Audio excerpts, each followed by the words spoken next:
tu donnes le goût de ton âme aux morceaux de pain.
Good morning, and happy Saturday. You heard the music, you know what time it is.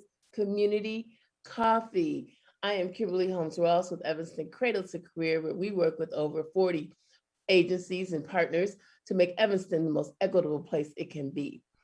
We are here this morning with the Advocates for Action 2.0. We're also here on our community radio station. We're broadcasting live from the East Coast with Mr. Man and Radio La Difference. He always, no matter where he is, he makes sure he's with us on Saturday morning. We appreciate you, Mr. Man. And we're here with a very special guest, all these beautiful Black sisters on the radio this morning. I'm here for it. I can't wait. So I'm going to turn it over. Like I told you last week, the Advocates are hosting the show. They're not only hosting, they're recruiting, they're promoting. Saw them. So I'm going to turn it over to Amber this morning, and we're going to get going. Good morning. Good morning. How is everyone? Everyone looks beautiful. I just want to welcome all the advocates. And today our very special guest happens to be the Deputy City Attorney with the City of Evanston. And that is Michelle Hemphill Ozuruigbo. And she is an Evanston native. Graduated from Evanston Township High School.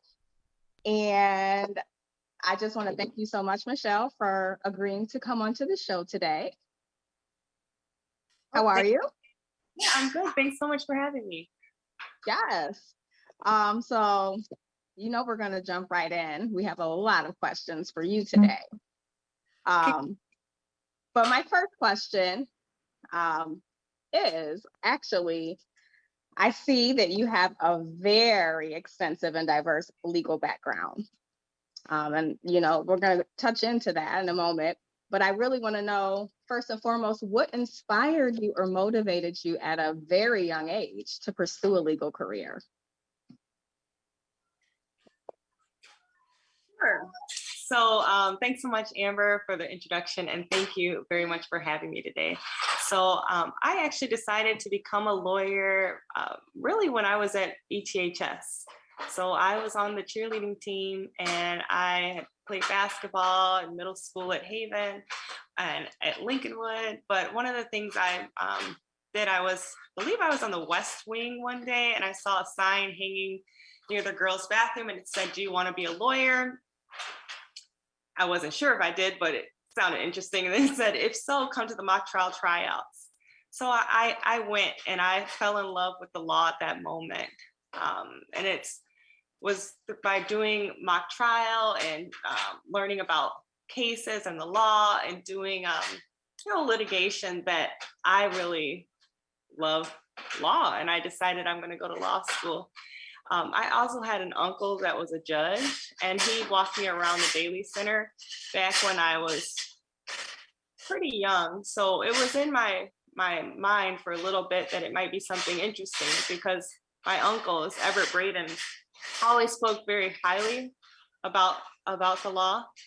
And so that's pretty much why I decided to do it. And just learning through Evanston Township with mock trial made me really interested in the law.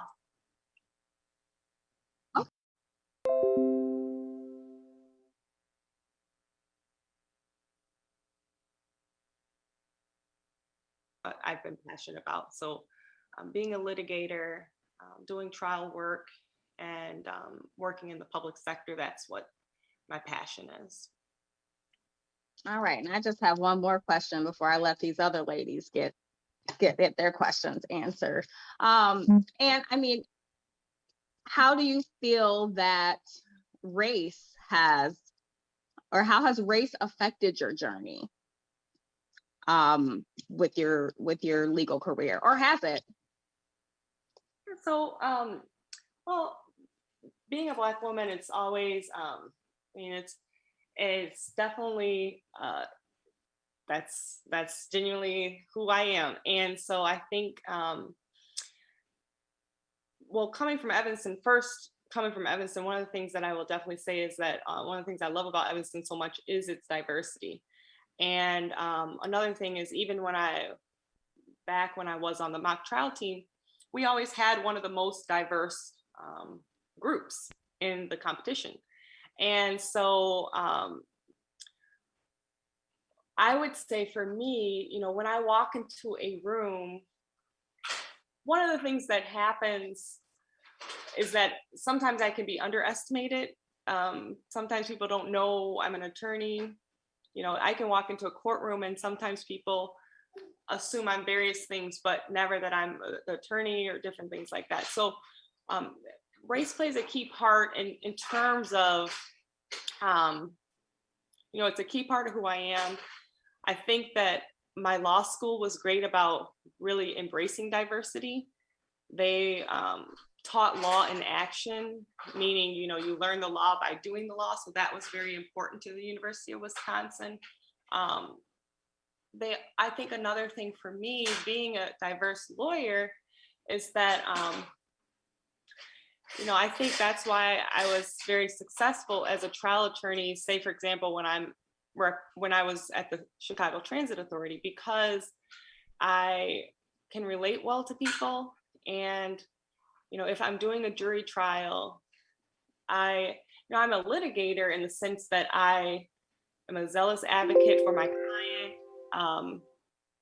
I can also, I know the law well, and I'm willing to argue the law, but I'm also what I consider a very compassionate litigator, in the sense that I relate to a jury, and I'm not an angry litigator. I tend to be compassionate. I come across as a genuine person, but that's the way that I litigate. And I think that my race plays a role into that, because, I value people. I value people's feelings. I understand that my jury will be hopefully a very diverse group. And so I have to relate to a variety of people. And I think that I've been able to do that. And I think it has a lot to do with my background of growing up in a diverse environment, but I think it also has to do with the person that I am. So I would say that it definitely plays a role. I mean, oftentimes I walk into a courtroom and people will ask me like, why am I there? Those types of things. But you know, that's always that's always interesting part of my job. Well, at this time, I'd like to, you know, get some of the advocates' questions. Taishia, you have any questions for Michelle? I do. We want to First see of all, the Zoom baby. We want to see the Zoom baby. we do want to see the baby. That was Bring going to be them my on. first question. Can we see this baby, honey? Yes. Hello. I live Can for do children, baby honey. who wants to be on Zoom. That's so cute. That is so cute to me. The next attorney. Yeah. So thank you so much, Michelle, for coming back. Like I told my daughter, like, tune into the show. We have a lawyer on. I mean, I'm just so inspired to have like beautiful Black girl from Evanston, you know, like literally from Evanston. I read your bio, 3 generations of Evanston, just coming through and showing young girls like, hey, we can do it. Like, and just to happenstance catch something in the hallway, a flyer, and learn that. So kudos to Evanston for providing those diverse opportunities, putting things out there and trying to get to their young people. So kudos to them for that. So my question to you, ma'am, is coming back, because Evanston we always welcome our people back, right? No matter what. It's like, are you from Evanston? It's like, yes, I'm from Evanston. Come on back. Like, we love you. So you're back, right? And you're here and you're back, not just living here, but working here. And so as the deputy city manager, what is your role? What does that mean? Like, explain to the people, what does that mean? You're the deputy city manager. What does that mean? So I'm actually deputy city attorney, but what it means is that, so Evanston, the city of Evanston has a city attorney. That's Nicholas Cummings. And I am the deputy city attorney. I work under Mr. Cummings and corporation counsel. And our law department has assistant city attorneys as well. So we have a group, and then we have what we do as far as the law department for the city of Evanston is that we are the, legal counsel for the city of Evanston. So we advise the city as a corporation. We work with the different city departments.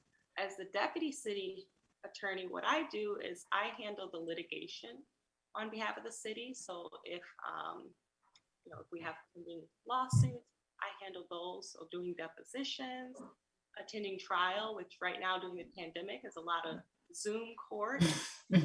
So we're adjusting for the pandemic.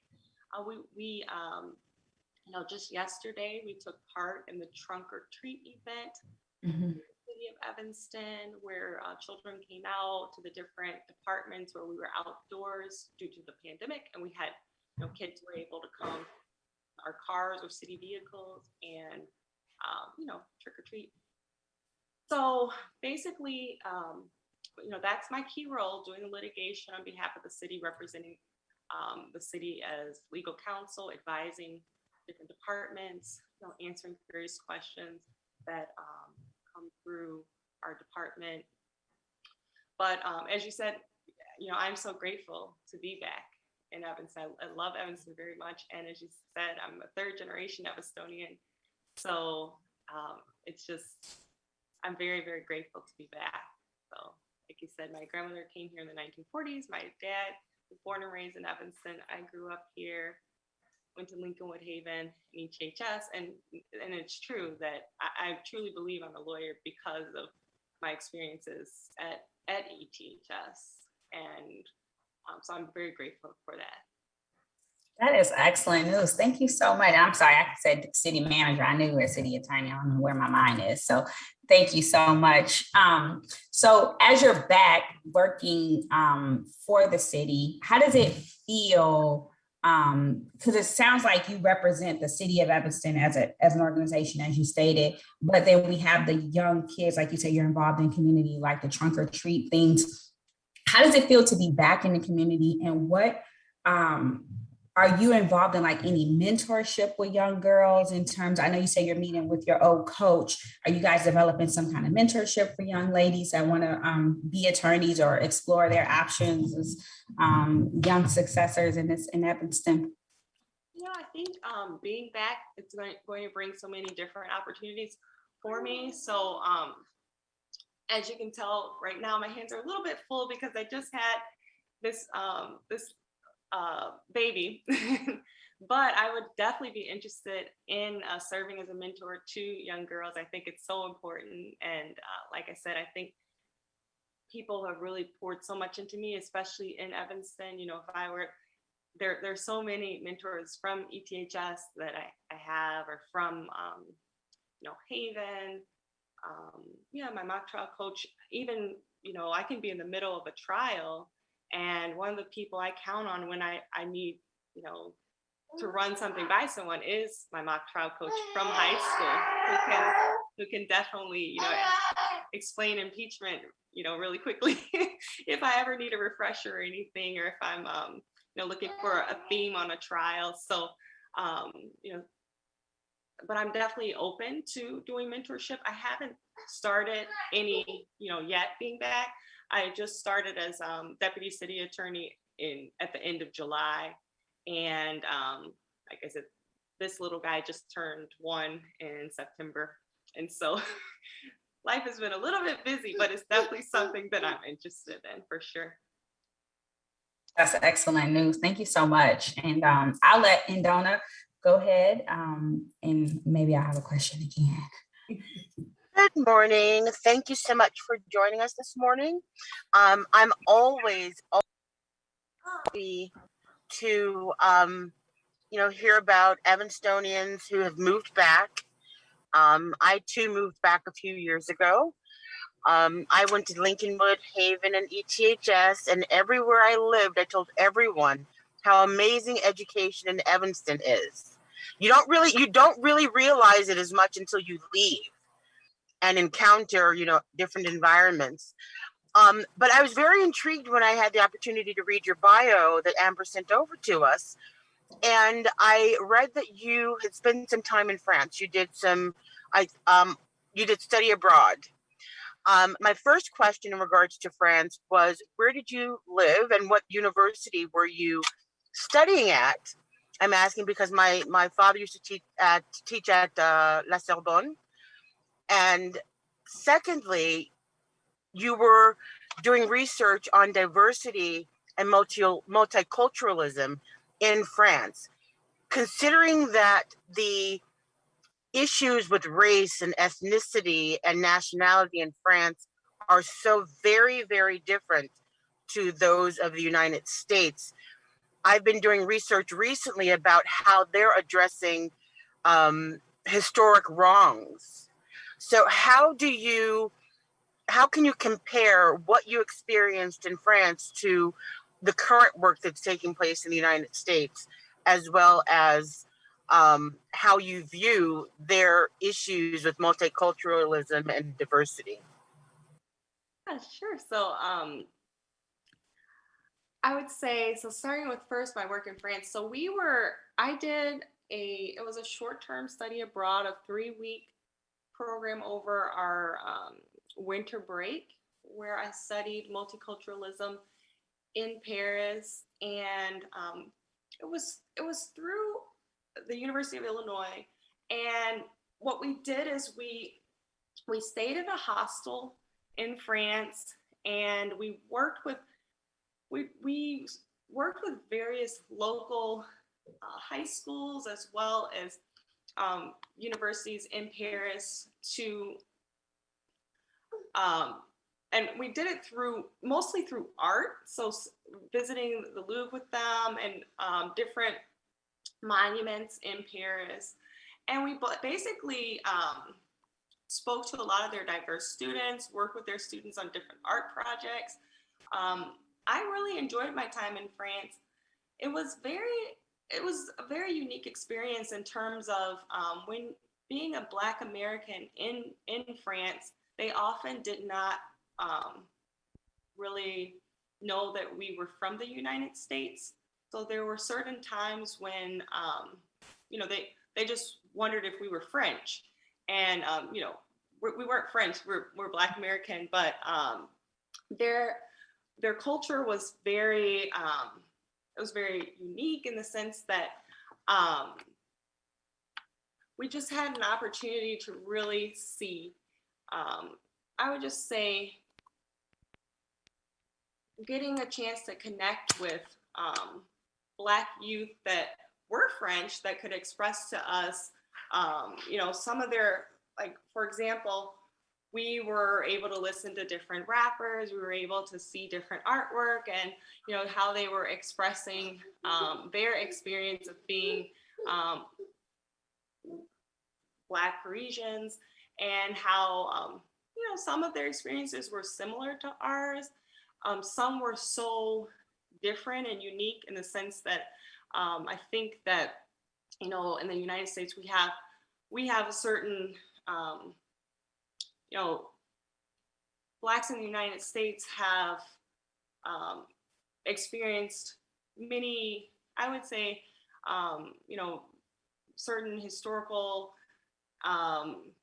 experiences that are very unique just to the United States, versus in France, we were able to, through art, just connect. And I would say we were able to have some similarities, but in the end, I would say it was just great being able to feed off of each other with our experiences of, you know, learning, like, okay, what's it like to be Black in France, and you know, hearing their raps, hearing their poetry, getting a chance to see their artwork and connecting on those levels. And honestly, I thought it was a really positive experience. And I mean, I learned so much. And there are even times when we would, with the youth that we were working with, you know, go to McDonald's and just see a menu that looks completely different, or things of that nature, or even just, you know, like I said, going to the museum and seeing the culture. Like the beer on their menu. Oh, right. The culture with that, or yeah, wine for breakfast, all of those different things that were just culturally just, you know, different things. But and I love that perspective. And one of the things that we tried to, you know, before leaving from the United States, our school really tried to teach us, you know, not measuring things based on our culture, trying to really embrace a different culture. So, you know, how in the United States, sometimes new things are valued, whereas old things can be valued there. So just, I really enjoyed myself. And yeah, I would say that was pretty much through art, how we studied multiculturalism in France. Before we go Okay. on, I'm gonna ask, I'm sorry, Nadona, I'm gonna ask everybody to stop for a minute and share this video. We did drop our stream for a few seconds, so we want as many people as possible to see this video. How many of you guys knew that we had a Black woman as our deputy attorney for the city of Evanston? I didn't. I'm excited. You should be too. So let's share this video. Let's find out about Michelle. I'm glad she took a moment to join us. Michelle is busy with her pandemic baby. What's his name? Oh, this is Nelson. Nelson, we love you, Nelson. Nelson want to be on Zoom with us this morning, so we're here with Nelson and Michelle. Lisa's with us. Good morning, Lisa. I saw Gerald with us and Miss Charlene, who agreed with Nadona about the school system. We do have a wonderful, wonderful school system. And then when it's my turn, I'm going to ask a few questions about that. But I'm going to give it back to, I'm sorry, who was speaking. Please share the video. And Donna, were you done? Okay, Oh, okay, Nelson said she's done. Nelson said yes. Also, so while you were there, did you pick up any French? I picked up just a little bit. I wish I could go now where we have apps that could assist you. We were literally using books, and so that we could make our way around town. So only a little bit, just mostly from books that we would use to try to help us with our, you know, conversation. But surprisingly, so there were so many people that knew English there that we were really able to to navigate pretty easily. All right. Well, thank you. And if you do want to practice your French, I do speak French fluently. Oh, that's awesome. I would love to. That would be great. And Donna does it all. Well, I try. She got you. She does it all. Oh, that's awesome. I would love to. Thanks to Donna and Michelle. Miss Charlene, I told you, she said she agreed with us about the districts 65 and 202 being great schools. She too is a third generation Evanstonian. And her people have been here since 1897. Hey, Charlene. Miss Charlene, we're gonna have you on the show. We're gonna have to have you on the show. Is that my mother? No, Charlene Jones. Charlene Jones. Okay, so Michelle, what I wanted to ask you, because you talked about being a third generation Evanstonian, you love Evanston, you've had all these life experiences, and you're back. I wanted to know what year you graduated. When did you graduate high school? Sure. I graduated high school class of 2003 from ETH. Okay. I have a special place in my heart for Black women who are attorneys and in law, so that's another story. But I wanted to know what inspired you to come back, because as you know, the Evanston population as far as Black folks is going down. And young people aren't really inspired to come back here. It's expensive. What is there to do? I myself vowed I'd never would come back when I left at 17, but made some other life choices and raised my family here, which I thought was a good choice. But what inspired you to come back? Sure. So just so that, so I work in Evanston. I actually still live in Chicago, but with the baby, of course, I will consider coming back as far as living in Evanston. But right now I still live in Chicago. But as far as what inspired me to come back to the city of Evanston, as far as working, it's always, for me, I mean, being able to work at the city of Evanston is truly a dream job for me. I've practiced law in various areas and different places, but being able to serve a community that has given so much to me is definitely something that I'm passionate about and something that I love doing. So what's really inspired me, I would say that just getting this opportunity to serve, especially serving Evanston, that's what's been really important to me.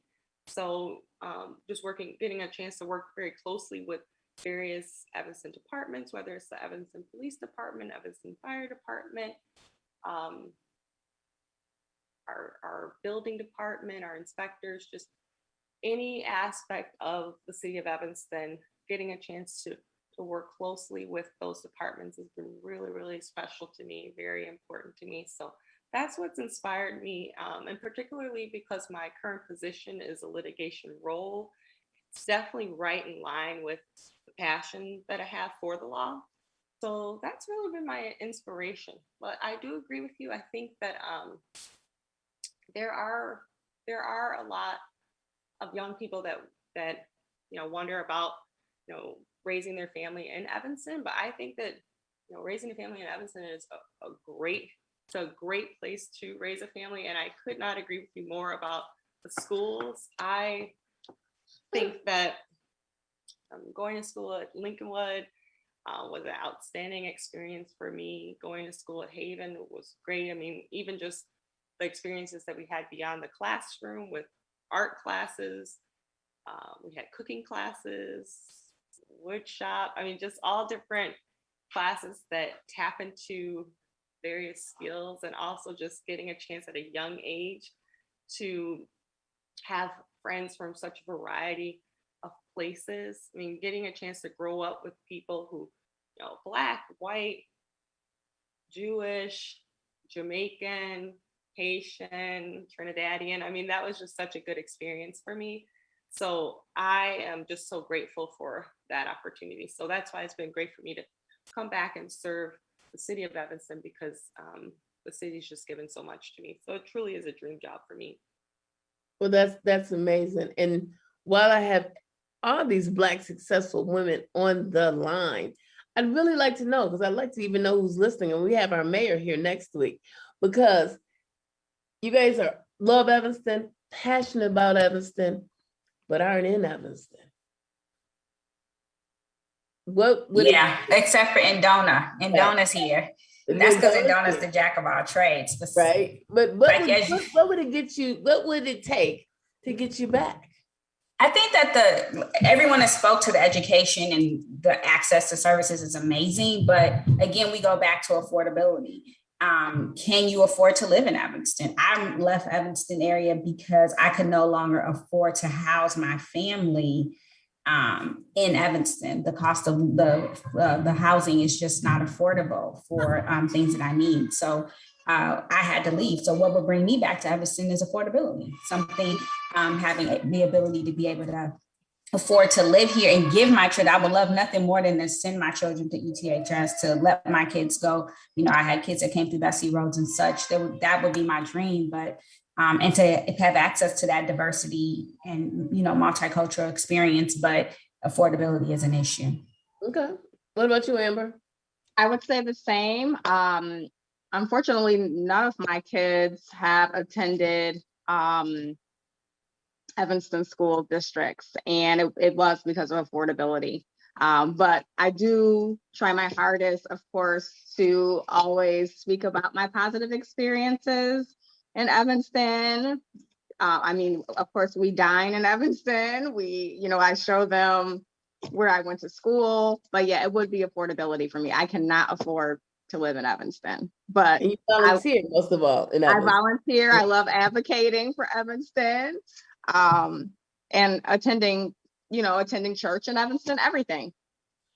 What about you, Miss Michelle? I don't think it would take very much for me to come back to Evanston. In fact, I think it's just in the works. So for me, it's a little unique in the sense that I've been married now, 6 years, and we just had the baby. So for us, it really was a matter of, once you have the baby, then you start thinking about schools and all of that. Prior to that, it was just us. And we like to joke and call him our miracle baby, but he truly is. He's a miracle, and we're very grateful to have him. But now that we have him, now comes the planning about schools and those types of things. So I agree that Evanston is very expensive. However, I think it's worth the investment for sure. Because when I think about, the type of experiences I want my child to have, for example, I brought Nelson to the trunk or treat event. I mean, this kid just lit up because he really enjoyed himself. And I think it really is that opportunity for him to get out and see diverse people, for him to get a chance to meet the different, he loved the Evanston Library was at that event. He loved meeting them. He loved meeting the Evanston police officers. So just our HR department, he loved meeting them. So I just think that it's that Evanston's such a great place that the value is just, it's just priceless. So, but I do agree, it is definitely going to be something I will have to invest in, but I'm looking forward to that. But I just had this little guy, so that's pretty much why we are now just wanting to start looking into schools and different things like that. Michelle and Nelson also attended our Advocates for Action 2.0 back to school event. We did. It was great. They did. Nelson liked to get out. He's sick of Zoom. Yeah. Nelson's sick of Zoom. We want to get out and get busy. So Michelle and Nelson, we appreciate you. Michelle had to go get Nelson. There you go. We appreciate you this morning. We are happy to learn of all of our gems in the city and what's going on. That's what we're here for every Saturday morning. I'm going to turn it back over to Amber. But again, thank you so much, Michelle. Oh, thank you so much for having me. I really appreciate it. Thanks. Yes, Michelle, I wanted to personally thank you. And I just wanted to touch back on, I know you're busy with Nelson and getting acclimated with your new role with the City of Evanston as the, city attorney, deputy city attorney, but I really would like to, if we could partner with you in anything, maybe in the future with, you know, maybe even hosting an event for, you know, young African-American girls or anyone in the community that is watching or that is interested in learning more about, you know, the legal field. That's been my passion forever. I've had a dream of being a Supreme Court justice since 4 years old. And unfortunately, I did take another career path, but it's still my passion and still my interest, which you already know. So I would really be interested in partnering with you at some time later once you're fully acclimated, if Nelson allows us time. But I just want to thank you again, you and Nelson, for attending our community coffee this morning. Thank you so much for having me. And And I'm happy to, you know, hopefully I can inspire someone or continue to inspire you, Amber, to pursue law, and that it's definitely possible. And so, and it's something that you will enjoy as well. And it's a wonderful way to serve. So thank you so much for having me. And I'm happy to, you know, give back in any way that I can. That's definitely something I'm passionate about. So thank you so much. And before we go, community building grants applications open up this Monday. So I think Amber's going to be talking to you about maybe writing a grant to do an event about girls who are interested in law, or, you know, something where we're gonna get it together and Nelson can come. Anybody who's listening, community building grant applications, they open Monday, and sky's the limit. Sky's the limit. We're here talking about maybe having a, you know, girls who are interested in law event. Anything can go. Put your ideas down, submit the application, and watch your dream unfold. That's what we're here for. Thank you guys so much. I'm going to stop talking now. I hope everybody has a happy Saturday. Have a great weekend, everybody. Be safe. Bye-bye.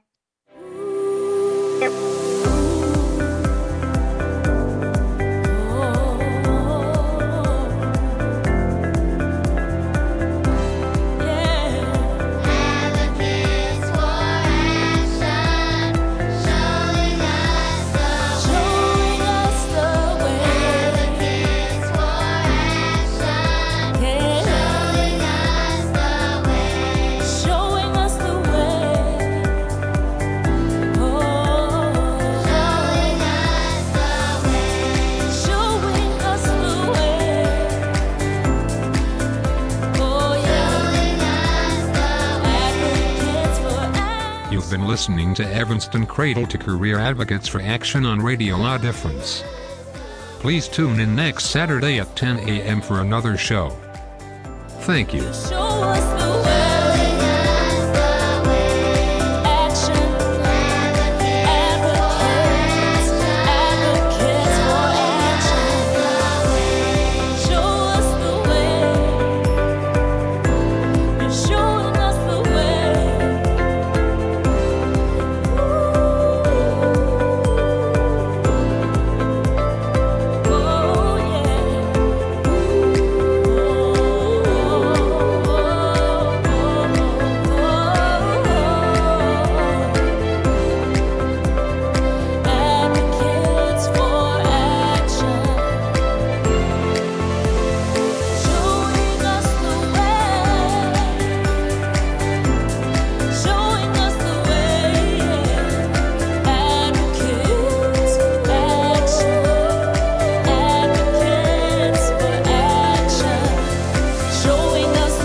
You're showing us the way.